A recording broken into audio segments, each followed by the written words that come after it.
Nou julle weet ek doen allerlei mal goeters. Nou met een ding is baie seker ek is nie 'n goeie sportman nie, maar ek probeer allerlei dinge doen. En dit is belangrik. Almal van ons kan enige iets doen, jy moet dit net probeer. Nou hier's 'n ding wat ek nou gaan probeer. Ek ry so 'n week of 2 ry ek 'n groot fietswedren en in Augustus beplan ek om Kilimanjaro op te klim en dan af te ry met 'n fiets. Hou is Facebook goeters dop as iemand wat wil saamgaan, doen dit gerus. Maar wat ek toe nou agterkom, ek is nou nie vreeslik oorgewig nie, maar ek is so 5 kilos wat ek vinnig wil afskit, want ek by die 5 kilos kan afskit, want ou moet behoorlik voorberei wees vir hierdie tipe van goed. En wie anders om te vra as ons goeie vriend Christo Strydom. En hier sit hy by my. Christo, goeiemôre, baie welkom. Ja nee, baie dankie. Ja. Ek kom toe nou na jou toe vir jou sê vir jou luister, hier is net 5 kilos wat ek vinnig wil afskit om reg te kom vir hierdie oefenprogram vir my en jy sit my toe op hierdie ding van jou. Wat gee my eers die statistieke, wat het toe nou gebeur? Nee, wel die geluk met Dawie was en is eintlik ek moet eers daar begin en sê dis baie moeilik om 'n ou soos Dawie in die oë te kyk en te sê ek beloof jou in 10 dae gaan ek jou daai 5 kilos laat val. En op die 8ste dag toe het hy die 5 kilos geval. So sy vetpersentasie het gedaal en hy's nou vry om nou te gaan oefen en nou gaan hy spiere bou. Ja, en fiks word in die proses. Dit is reg. En al wat dit vir hom gedoen het is daai pakkie wat daar voor hom staan.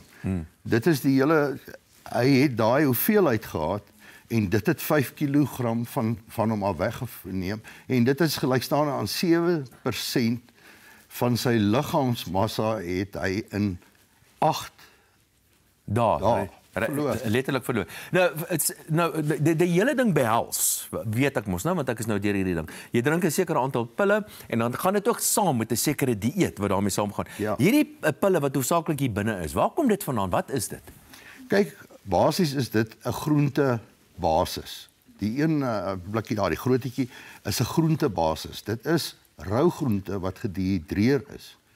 En wat verlore gaan is die water en van die goeie suikers wat wel in daardie groente is, word ook vernietig om hom na poeier toe te kry. Dit het ons jare gevat en jare se navorsing voor ons dit in 'n poeiervorm so op in 'n rou materiaal kan gee. So ek gee vir jou basies 4 pille in en dan dit is so goed soos 'n bakkie van 80 gram rou groente wat jy inkry in jou maag. En daai goed groei en dit sê vir jou brein, jy het genoeg in en dit het al die nutriënte in. Dit help nie jy gebruik 'n sopdieet nie. Ons het eers met hierdie ding met sopdieet te begin.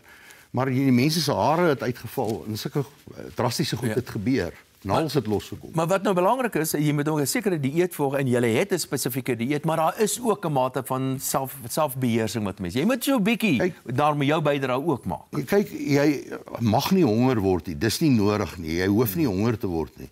Maar jy kan nou regtig nie gaan en chocolates eet en Coke drink.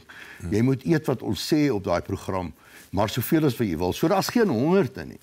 En eintlik is daar geen oefening nie. Met jou het ons nou net die ander voorreg, ons gaan jou nou laat oefen. En ek sê nou vir jou, as ons van daai groen, daai Bali green wat jy daar voor jou sien staan, ek meen, dit is 'n wonderwerk daai. As jy nou die berg klim, dink ek moet jy dit saamvat, want dan gaan jy met die fiets op jou rug oploop en weer terugloop en jy sal nie wil afry nie, soveel energie sal jy. Nou die hele storieetjie hierdie bergklimmering, opklim en afry met die fiets en so, dit gaan ek nou alles natuurlik vir julle die hele tyd op hoogte hou mee en hopelik gaan ek van hierdie pille van jou saamvat. Christo, baie dankie dat jy weer 'n keer hier by ons 'n draai gemaak het. En kom ons hoop net maar laat ek dit gaan maak. So volg jy my ten minste op hierdie. Nee, wat Dawie, gebruik net wat ek vir jou sê, jy moet gebruik op daai berg. Dankie Christo. Nou het julle dit onthou nou, gevolg ons op Facebook en dan kyk hoe vorder ons met die beplanning van hierdie groot avontuur.